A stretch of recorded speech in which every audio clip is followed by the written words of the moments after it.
सो hi guys, Kotlin series के इस video में आज हम ऑब्जेक्ट एक्सप्रेशंस और ऑब्जेक्ट डिक्लेरेशंस के बारे में देखने वाले हैं।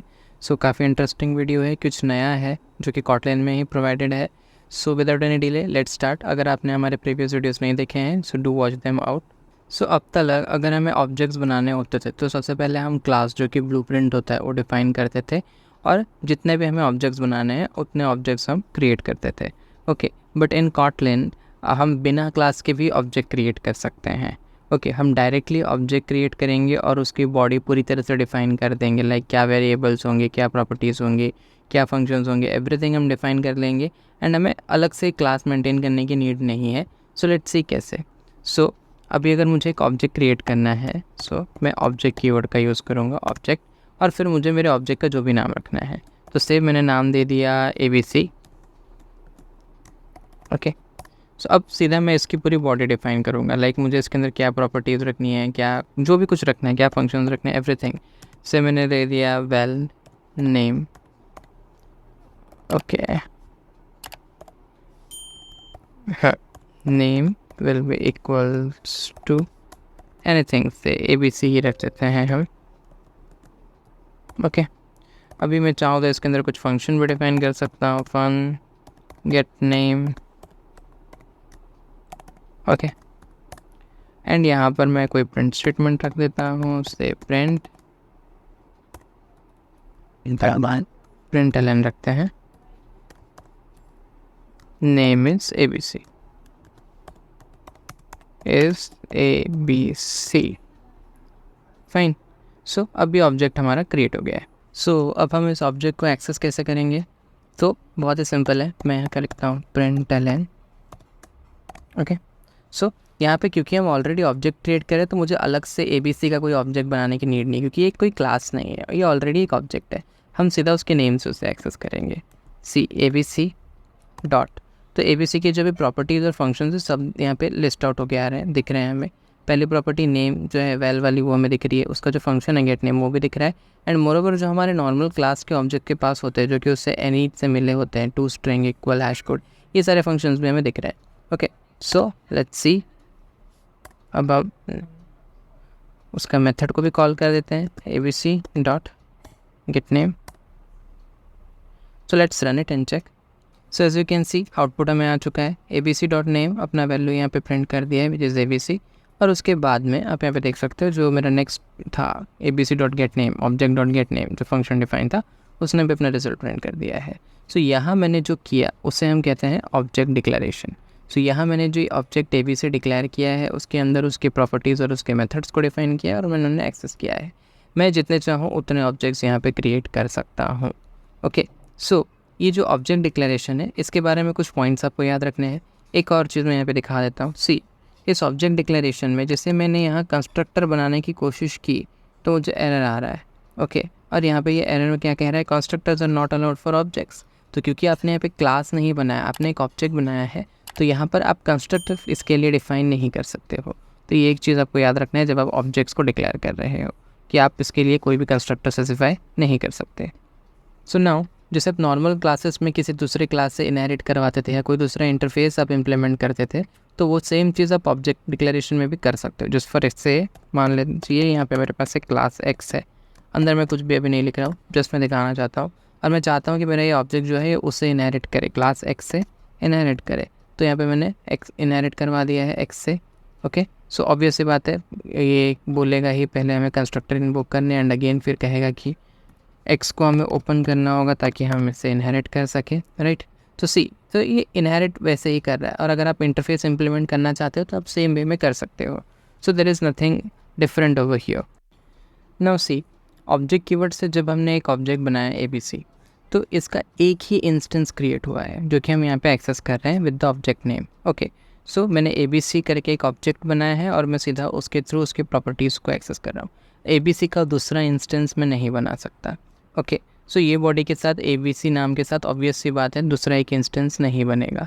ओके, सो अगर मुझे ऑब्जेक्ट के मल्टीपल इंस्टेंसेस चाहिए, मतलब मुझे मल्टीपल ऑब्जेक्ट्स अगर चाहिए, तो प्रेफरेबल वे है कि मैं कोई क्लास बना दूँ और फिर मैं उसका ऑब्जेक्ट बनाता रहूँ जैसे हम अब तक करते आ रहे थे। बट अगर मैं ऑब्जेक्ट कीवर्ड से ऑब्जेक्ट बना रहा हूँ तो सिर्फ एक ही बार बनेगा, इसीलिए यहाँ पे इसका कंस्ट्रक्टर भी अलाउड नहीं है, क्योंकि हम ओनली वन टाइम, एक ही बार सिर्फ हम ऑब्जेक्ट बनाने वाले हैं, इसलिए कंस्ट्रक्टर्स भी अलाउड नहीं है। हालांकि अगर आप चाहो तब इनिट ब्लॉक्स इसमें यूज़ कर सकते हो फॉर कोई भी इनिशियलाइजेशन पर्पस अगर आप चाहो तो।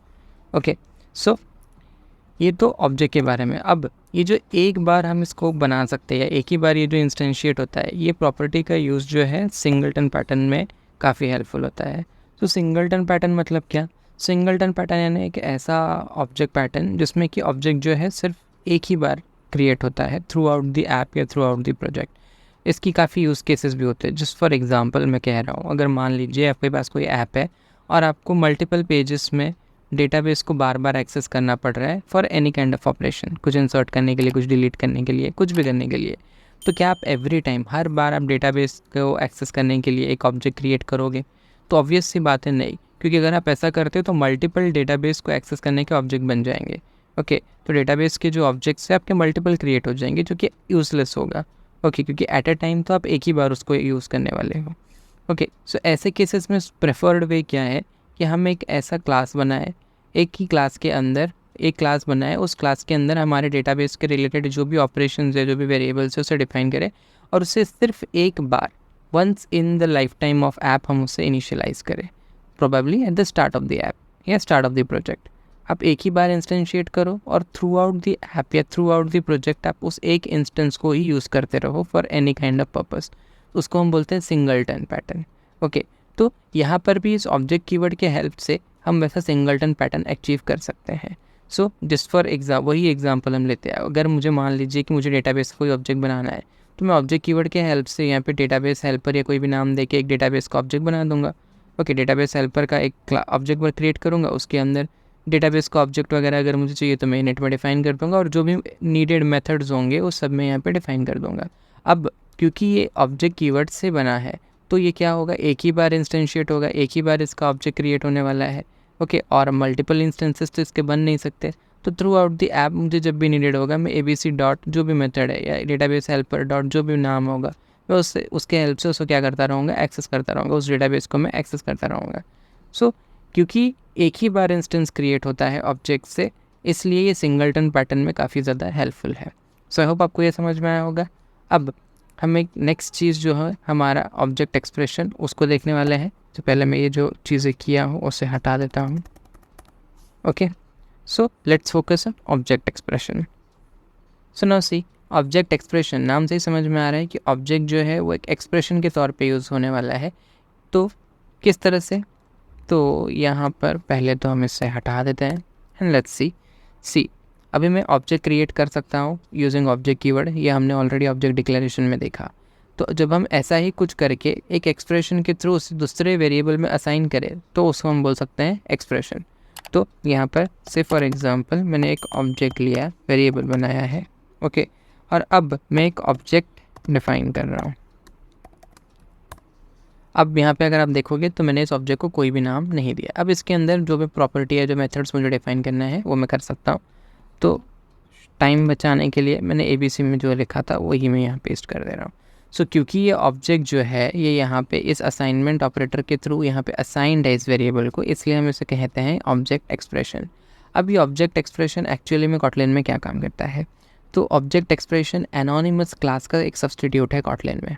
तो एनोनिमस क्लास अगर आपको याद हो जिसमें क्लास का नाम नहीं होता, तो कुछ वही फंक्शनैलिटी यहाँ पे हमें ऑब्जेक्ट एक्सप्रेशन पे प्रोवाइड कर रहा है। यहाँ पे अगर आप देखेंगे तो ऑब्जेक्ट का कोई नाम नहीं है। ऑब्जेक्ट डिक्लेरेशन में आप सिंगलटन पैटर्न यूज़ कर सकते हो, वहाँ पर उसका नाम है, उस नाम की हेल्प से आप उसके प्रॉपर्टीज़ को एक्सेस कर सकते थे, प्रॉपर्टीज़ और मेथड्स को। लेकिन ऑब्जेक्ट एक्सप्रेशन में हम क्या कर रहे हैं, ऑब्जेक्ट की पूरी बॉडी डिफाइन कर रहे हैं और उसे हम एक वेरिएबल को क्या कर रहे हैं, एक ऑब्जेक्ट को एक दूसरे वेरिएबल को क्या कर रहे हैं, असाइन कर दे रहे हैं।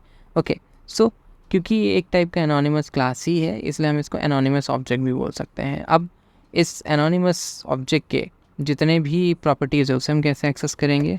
वेरी सिंपल, जो वेरिएबल में वो स्टोर्ड है उसके ही हेल्प से। तो यहाँ पे मैं लगा दूंगा obj.c। obj डॉट लिखते ही ऑब्जेक्ट के अंदर जितने भी प्रॉपर्टीज़ और मेथड्स है सब यहाँ पे लिस्ट आउट हो रहे हैं। तो नेम, गेट नेम, जो भी सारी चीज़ें हैं सब कुछ, तो कुछ उसी तरीके से हम एक्सेस करने वाले हैं। ओके, एंड सेम वे में जैसे मैंने पहले भी कहा था, यहाँ पे इसको बार रन करके देख लेते हैं, आउटपुट सेम है नहीं, ABC प्रिंट हो रहा है। एंड जैसे कि मैंने कहा था, जैसे ऑब्जेक्ट डिक्लेरेशन में आप उसे कोई क्लास या कोई इंटरफेस से कोई इंटरफेस को आप इम्प्लीमेंट कर सकते हो या कोई क्लास से आप इसे एक्सटेंड करवा सकते हो। इन द सेम मैनर यहाँ पर भी ऑब्जेक्ट एक्सप्रेशन में भी आप इसे कोई भी क्लास से एक्सटेंड करवा सकते हो, एज वेल एज कोई इंटरफेस को आप इम्प्लीमेंट भी कर सकते हो। ओके, सो एक बार एक इंटरफेस बना कर देख लेते हैं। से यहाँ पे मैंने एक इंटरफेस बनाया, इंटरफेस से मैंने नाम दे दिया टाइप, कुछ भी नाम दे सकते हो, जो उस पर डेमो पर्पज़ में भी कर रहा हूँ। और इसके अंदर हम यहाँ एक मेथड डिफाइन कर देते हैं टाइप नाम से। ओके, सो अब हम इस इंटरफेस को यहाँ इम्प्लीमेंट करने वाले हैं हमारे एनोनिमस ऑब्जेक्ट के साथ में। सो यहाँ पे मैंने लिख दिया टाइप।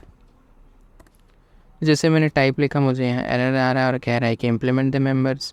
सो मुझे टाइप वाले को इम्प्लीमेंट करना पड़ेगा। ओवरराइड फंड टाइप आ गया है। ओके, और यहाँ पे सिंपली मैं एक प्रिंट स्टेटमेंट लगा दे रहा हूँ। Okay, print ln,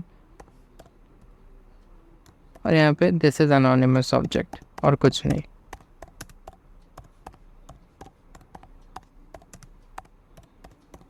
okay, so basically यहाँ पे डेमोन्स्ट्रेट क्या करना था मुझे, कि जिस तरह से हम इंटरफेस को नॉर्मल क्लासेस के साथ इम्प्लीमेंट कर सकते थे, कुछ उसी तरीके से हम यहाँ ऑब्जेक्ट एक्सप्रेशंस के साथ भी कर सकते हैं। सो लेट्स सी कि ये काम कर रहा है या नहीं। सो जब अब मैं obj डॉट करता हूँ, सो क्या मुझे यहाँ टाइप मेथड कहीं दिख रहा है? येस, ये टाइप मेथड आ चुका है। Let's run it and check. So अब ABC के साथ में जो टाइप वाला पार्ट है वो भी आ चुका है, दिस इज एनोनिमस ऑब्जेक्ट करके। सो आई होप आपको ऑब्जेक्ट एक्सप्रेशंस का जो ये कॉन्सेप्ट है वो समझ में आया होगा। आपको ये समझ में आएगा कि दोनों में डिफरेंस क्या है, object declaration as well as object expression में फ़र्क क्या है। आई होप आपको समझ में आया होगा। सो जिस तरीके से यहाँ पे हमने इंटरफेस को इम्प्लीमेंट किया, उसी तरीके से हम चाहे तो हम कोई क्लास को भी इनहेरिट करवा सकते हैं, जैसे मैंने आप लोगों को ऑब्जेक्ट डिक्लेरेशन के वक्त करके दिखाया था एक्स क्लास के साथ। तो सेम चीज़ यहाँ पर भी हो सकती है। सो आई होप आपको सारी चीज़ें क्लियर होंगी। अगर आपको कोई भी डाउट है आप हमें कमेंट सेक्शन में पूछ सकते हैं। So that's it for this video. Thank you.